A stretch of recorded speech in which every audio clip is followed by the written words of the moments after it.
contenidos teóricos del tema 8 y ya después de Semana Santa veremos algunos ejercicios y los repasaremos, ¿de acuerdo? Lo primero que encontráis en el libro es la diferencia entre hiperónimos e hipónimos. Algo de ello ya hemos visto cuando vimos los campos semánticos, porque precisamente un campo semántico está formado por hiperónimos e hipónimos. Bien, el hiperónimo sería la palabra en cuyo significado se contienen los significados de las palabras hipónimas. Y las palabras hipónimas son aquellas que están contenidas en una palabra hiperónima. Esto con un ejemplo se ve muy fácil.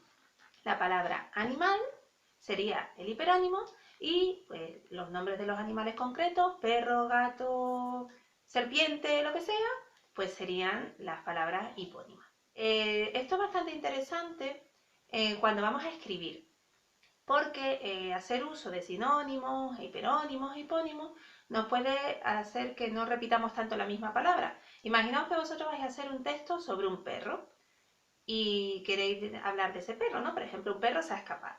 Y empezáis el texto, no, pues el perro se escapó, y más adelante, el animal, o podéis usar un sinónimo, el can, y así no estáis repitiendo continuamente. Eso se puede hacer si usáis primero el hipónimo, es decir, perro, y después el hiperónimo, es decir, animal. No al revés, sonaría muy mal que dijera, un animal se escapó, y más adelante, el perro, no, primero hay que concretarlo, y después ya podemos usar el hiperónimo. ¿De acuerdo?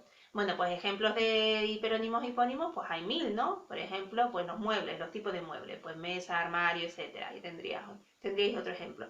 O incluso dentro de un campo semántico podemos encontrar también a su vez hiperónimos, ¿no? Por ejemplo, felinos. Dentro del campo semántico del animal tenemos los felinos.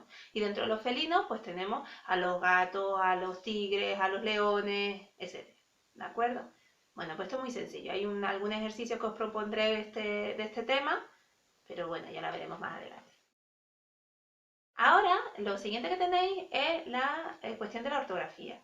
La distinción de Y y Y, sobre todo para los yeístas, ¿vale? Para los que no distinguen Y y el fonema Y y el fonema EY, como yo, que soy yeísta también. Bueno, el tema de la ortografía, lo que yo ya os he comentado, es una cuestión de memoria visual. Cuanto más leáis textos correctos ortográficamente hablando, pues menos fallos ortográficos tendréis. Aquí tenéis algunas reglas que sabéis que no os las tenéis que aprender, pero que os pueden ayudar, sobre todo aquellas que son más productivas, es decir, las que hay más palabras que siguen esa regla, sí os pueden ayudar a no cometer errores. Os las voy a leer. Tenéis se escribe con ella aquellas palabras terminadas en illo, illa, como cepillo y silla. Efectivamente, esta es muy productiva, así que esta, si queréis, os la podéis aprender. Todos los verbos terminados en illar, huyar, huyir, como pillar, aullar o bullir.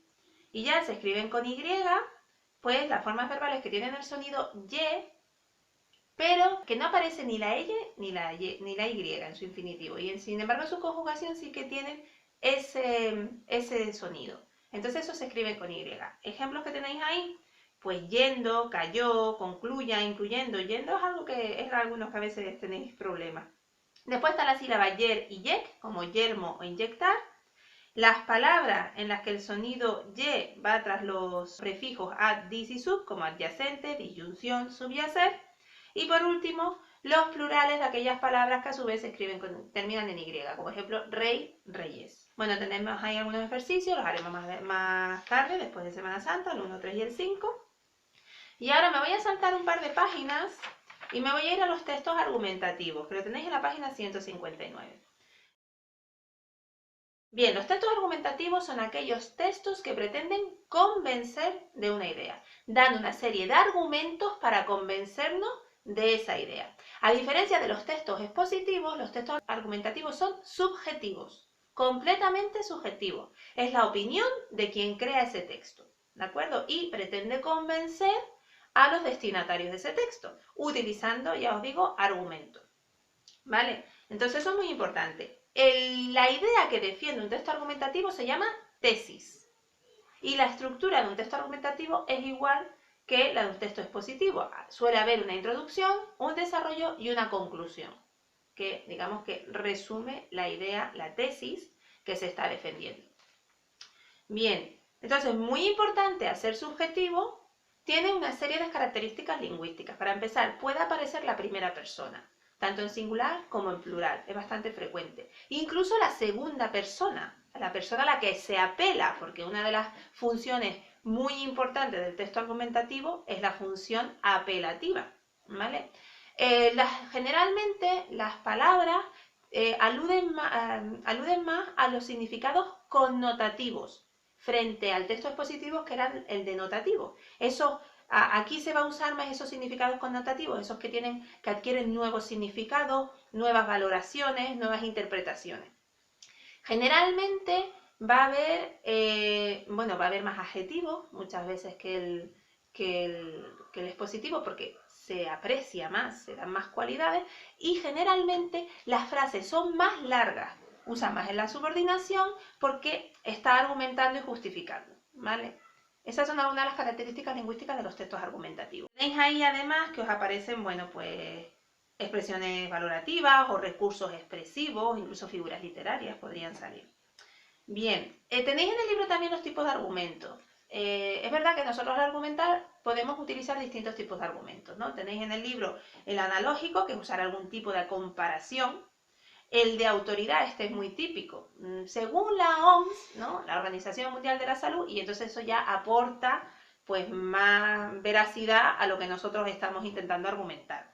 Después tenéis algunos basados en datos objetivos, ¿no?, pues estadísticas, por ejemplo, o los basados en el sentido común, ¿no?, algo que todo el mundo considera que es indiscutible. En el texto tenéis: todos sabemos que la adolescencia es una edad muy complicada, ¿no? Todo el mundo sabe eso, sentido común. Bueno, otro es basado en sentimientos. A ver, el texto argumentativo quiere convencernos, y a veces, más que apelar a nuestra razón, apela al sentimiento, que os recuerdo que es uno de los recursos muy típicos de la publicidad, apelar a los sentimientos. El ejemplo que tenéis en el libro es: si miras a los ojos de este hombre, ¿de verdad ven mirada de un culpable? ¿No? Es una manera de apelar a los sentimientos. Y por último está el contraargumento. Es un argumento contrario a lo que se está realmente argumentando, simplemente para después refutarlo. Tenéis aquí un ejemplo. ¿Dirán ustedes que la prevención del tabaquismo es cara? Pues más caro es tratar a sus víctimas en los hospitales, ¿no? Presenta pues una idea que suele decirse, pero para rebatirla. Eso sería el contraargumento. Bueno, pues esos son todos los recursos que puede utilizar un texto argumentativo. Quiero leeros uno y os los voy a poner en la página web, un texto argumentativo. Se llama Texto argumentativo sobre las redes sociales, ¿vale? De Orlando Cáceres Ramírez. Os dice aquí: el siguiente texto es un ensayo personal acerca de las redes sociales. Habla de cómo fue surgiendo y la manera en que ha cambiado para siempre la forma en que se relacionan las personas en todo el mundo. Bueno, y después aquí os habla de que podéis leer otros textos argumentativos. Nos hace un pequeño resumen primero de qué va. Os lo leo. El auge del Internet y las redes sociales. Hace 20 años probablemente nadie se imaginaba que la manera en que hoy día se conecta al mundo. Más que nunca estamos globalizados. El mundo entero es un país, dividido pero conectado al mismo tiempo. Esta revolución, que puede analizarse desde varios puntos de vista, tiene como principal actor, como es de esperar, al Internet. Se ha constituido ya una herramienta indispensable para el desarrollo humano. Tenemos conexión o estamos en línea prácticamente en todos los momentos del día. Una de las formas en que ha influido, aquí dice a influencia, pero supongo que ha influido este avance de la tecnología, es la forma en que se conocen las personas. Ya no es raro escuchar a varios jóvenes que, al preguntarles cómo han conocido a tal persona, respondan que ha sido gracias al uso de alguna red social. Es decir, las redes sociales, gracias a Internet, han roto muchas barreras y permitido que personas de distintas partes del planeta puedan interactuar. Como señala Borja Fernández Canel, y ahí tenéis un argumento de autoridad, en las redes sociales, lo que hacen sus hijos en Internet, la facilidad de estar en contacto con personas de tu barrio, ciudad o incluso de otros países, ha producido que las redes sociales sean actualmente el boom de Internet. Y era de prever que sucedería, porque se palpaba la necesidad de reunir mensajería, fotos, vídeos. Uso y abuso de las redes sociales. Utilizar Facebook a diario puede ser un arma de doble filo. Dicha red social, al igual que Twitter, constituye una herramienta masiva y poderosa de comunicación. Y obviamente la calidad de las comunicaciones, es decir, de lo que se transmite, depende enteramente de las personas. Una red social puede servir, en pocas palabras, para realizar acciones buenas y honrosas o para realizar acciones malas que terminan causando daño. Bueno, me voy a saltar un trocito y ya voy a ir directamente al uso negativo de las redes. Con el paso del tiempo, las redes sociales comenzaron a ser utilizadas no solo de una manera correcta, sino que también se ha prestado para causar daños a otras personas. Existen datos que grupos criminales estudian y espían las redes sociales para, por ejemplo, secuestrar a una persona. En lo que respecta a los jóvenes, se ha vuelto frecuente utilizar estos espacios como herramienta de acoso. Es lo que ahora se denomina como ciberacoso. En Estados Unidos y otros países ha habido numerosos casos de víctimas que sufrieron un interminable acoso a través de los medios digitales. Faltan algunas palabras y hay algunos problemas con concordancia en este texto, causando un terrible daño psicológico a dichas personas, incluso impulsando el suicidio. Bueno, pues son argumentos de ver pues, lo negativo que puede tener un uso pernicioso de Internet. Veis una serie de argumentos, como de autoridad, etcétera, lo que se ve. Aquí nos faltaría una conclusión, ¿vale? Tiene más bien la introducción y el desarrollo, pero faltaría la conclusión. Bueno, ya veremos algún ejemplo. Os animaré a hacer el ejercicio que os dice ahí de que vosotros seáis los que escribáis el texto argumentativo y os ofreceré algún otro ejemplo de texto argumentativo. Lo último que tenéis en vuestro libro, bueno, antes de esto que acabamos de leer, pero que lo he dejado para el final porque es más largo, es el tema de la literatura. Os habla de la literatura clásica, la literatura grecolatina. Y os hace un recorrido por toda ella. Voy a ser bastante breve porque es un tema que considero que es un poco complejo para vosotros, pero bueno.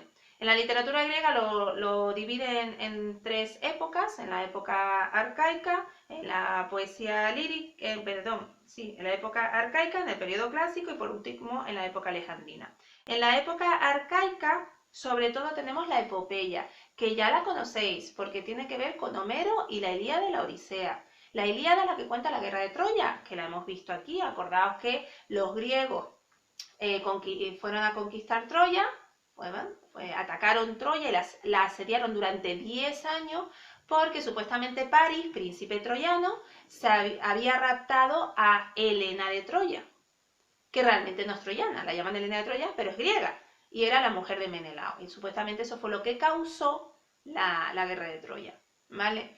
No sé si os acordáis de por qué supuestamente Helena de Troya se fue a Troya. ¿Os cuento la historia? Venga, la cuento.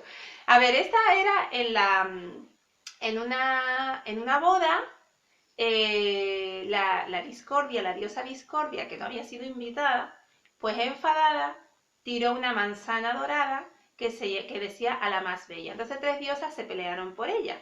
Y al final la diosa que ganó fue Afrodita, porque le había prometido a París, que fue Zeus quien lo había asignado para que decidiera a quién le daba la manzana, le prometió a París el amor de la mujer más hermosa. La mujer más hermosa era Helena.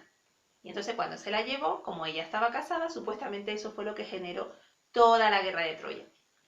Bueno, esto lo conocéis, lo de la guerra de Troya. Es un poema largo, un poema muy largo, ¿vale? Con características de lo que es la epopeya, ¿vale? Con apelaciones al oyente, porque eso se cantaba, con epítetos épicos, etc. Bien, y después el otro es la Odisea, que cuenta la historia de el regreso de Odiseo o Ulises, que os recuerdo que fue el que tuvo la idea del caballo de Troya, a Ítaca, que era su isla natal. Y tardó 10 años en volver precisamente porque los dioses se conjuraron contra él. Por ejemplo, Poseidón, ¿vale? Que se conjuró contra él. Por un lado, porque él había estado a favor de los troyanos, y por otro, porque Odiseo cegó a Polifemo, que era hijo de Poseidón. Polifemo era un cíclope, tenía un solo ojo. Nos habla ahí de la poesía lírica, en la que destacan Safo, que Safo era una mujer que cantaba, bueno, de hecho viene de la isla de Lesbos, porque lesbiana viene de ahí, el nombre de Lesbos, porque sus poemas cantaban a otras chicas, eran poemas lésbicos, ¿vale? Esto a algunos de vosotros que estáis muy interesados en este tema, seguro que os interesa. Algunos de la clase, estoy yo pensando en algunos, que os interesa mucho este tema. Y después habla de Píndaro, que también era un poeta lírico. Ya más adelante, en el periodo clásico, os habláis de la tragedia. La tragedia tiene un gran desarrollo. Os recuerdo que la tragedia tiene final infeliz, final, como su nombre indica, trágico. Suele acabar con muerte, con destrucción. Además, en la tragedia griega, los héroes de la tragedia, que son siempre nobles, luchan contra su destino contra un vaticinio muchas veces, ¿acordáis de, por ejemplo, Edipo, que terminó cegándose? Luchan contra el vaticinio que reciben de los dioses, pero es imposible. Están predestinados a que se cumpla ese destino trágico. Y después hablar de la comedia con Aristófanes, que es el más importante de esa época. Más os habla de obras filosóficas como las de Platón, o de discursos como el de Demóstenes, y después ya en la época alejandrina es bastante menos conocido, ¿vale? Bastante menos conocido. Época latina os habla después, que es posterior. También os lo dividen en arcaica, clásico, y dentro del clásico habla de la época de la República y la época imperial con Augusto. En la época arcaica, pues se desarrolla mucho la comedia. Sobre todo muy famoso será Plauto. Terencio es otro cómico, pero sobre todo el más famoso será Plauto. Son comedias de enredo muchas veces, ¿no? Que después van a utilizar con personajes tipo, con una serie de recursos que se van a seguir usando después en la literatura. En el periodo clásico, pues habla de la poesía lírica con Catulo, que era un poeta amoroso muy famoso. Yo recuerdo haber traducido poemas suyos en la universidad cuando estudiaba latín. Después tenemos la historiografía con Julio César, que ese sí que tradujimos en el instituto cuando estudiábamos latín, sí que traducíamos a César. Y el otro es Salustio. Y en la oratoria es muy famoso Cicerón. Los discursos de Cicerón eran muy famosos. Bien, y ya en la época imperial tenemos otra epopeya, que en este caso es de Virgilio y se llama la Eneida. La Eneida cuenta la historia de Eneas. Eneas era un príncipe troyano y se supone que viajó desde Troya a Roma y fue el fundador de Roma. Realmente esto fue un encargo imperial que le hicieron a Virgilio para dotar de un pasado legendario a Roma, ¿vale? En la fundación de Roma también está la leyenda de la loba capitolina, de Rómulo y Remo, y que fueron los que fundaron Roma. Pero bueno, esto es otra versión legendaria. Se supone que Eneas estaba emparentado con Afrodita, o Venus, que es la versión romana. Y os hablo aquí de la poesía lírica, en la que muy famoso es Ovidio. Ovidio escribió varias obras. Una se llama el Ars Amandi, que es el arte de amar, en la que hace pues todo un decálogo de lo que es el amor, de cómo hay que conquistar, de cómo tiene que ser la dama para considerarla bella, etc. Una serie como de consejos. Y también escribió las Metamorfosis. De hecho, en Metamorfosis hemos leído algo, el año pasado leímos algunos trocitos de ella en clase, en las que habla de todas esas historias mitológicas en las que se produce algún tipo de metamorfosis, es decir, de cambio. Por ejemplo, Narciso, que se convierte en flor, o Io, que se convierte en vaca, o Aracne, que se convierte en araña, o Dafne, que la tenéis que recordar, que es la que se convierte en laurel, pues todo cuenta esas historias. Las metamorfosis van a influir muchísimo en la literatura española del Renacimiento y Barroco, porque aparecen todas esas historias mitológicas que después se van a recuperar. ¿Y qué más? Bueno, pues aquí os habla después del periodo postclásico o Edad de Plata, y aquí os voy a destacar a Séneca, que era un orador y filósofo y autor de tragedia, que era español antes de que España existiera, porque era de Hispania, ¿vale? Os lo destaco. Bueno, y después en la siguiente parte, ya en el 158, os habla de la pervivencia de la literatura clásica, cómo esa literatura greco-latina influyó en la literatura española, ¿no? Y os habla precisamente del Ars Amandi de Ovidio, que os acabo de hablar, que lo utiliza un autor de la Edad Media, que se llama Arcipreste de Ita, en su obra El libro de buen amor, o habla de algunos de los poemas pastoriles de Virgilio, por ejemplo, que se van a ver en autores como Garcilaso de la Vega o como Lope de Vega, o incluso las novelas pastoriles de Cervantes, que sabéis que es el autor del Quijote. Y bueno, las odas de Horacio, que no la he mencionado yo, pero sí que la tenéis en el libro, pues influyen en Fray Luis de León. Y en general, todo lo que es esa mitología, todo ese mundo mitológico grecolatino, sí que va a influir en toda la literatura del Renacimiento y Barroco. Entonces, es verdad que tiene una gran influencia en la literatura posterior. Este rollo que os he metido no hay que estudiárselo, simplemente de la literatura, pero simplemente que tengáis una idea del recorrido, ¿de acuerdo? Es que a partir de ahora en vuestros temas va a aparecer siempre una nota de literatura. Entonces, bueno, algunas cosillas haremos, ¿vale? Os pondré quizás pues un textito de la metamorfosis, cortito, o lo que sea, algo sí veremos de la literatura. ¿De acuerdo? Pues un beso muy fuerte, nos seguimos viendo, va a haber más vídeos esta semana, ¿vale? Porque de hecho creo que os quiero hacer 2 vídeos más, y uno de corrección de los sintagmas y otro de una propuesta que os voy a hacer de actividad, ¿vale? Un beso fortísimo y seguir cuidando, ¿eh? Y trabajad un poquito, que no viene mal, ¿eh? Hasta luego.